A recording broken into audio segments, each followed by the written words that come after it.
Une dispensation est une manière de classer les choses dans le domaine administratif, systématique ou de gestion. En théologie, ce terme décrit l'administration divine tout au long d'une certaine période. Chaque dispensation est une ère instaurée par Dieu. Le dispensationalisme est un système théologique qui reconnaît ces ères instituées par Dieu pour la question du cosmos.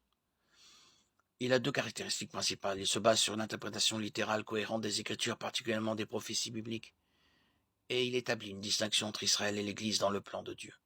Le dispensationalisme identifie cette dispensation dans le plan de Dieu pour l'humanité.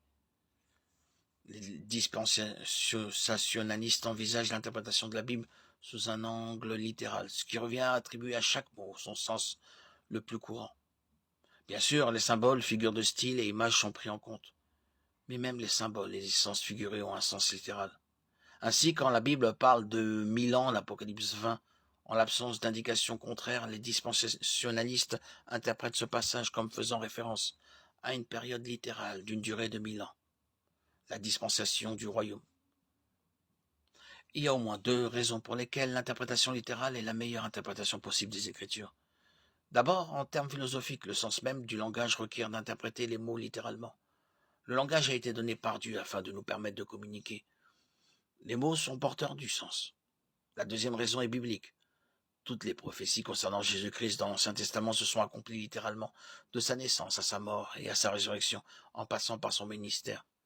Les prophéties étaient littérales. Il n'existe pas d'accomplissement non littéral des prophéties messianiques dans le Nouveau Testament. C'est un argument de poids en faveur de l'interprétation littérale.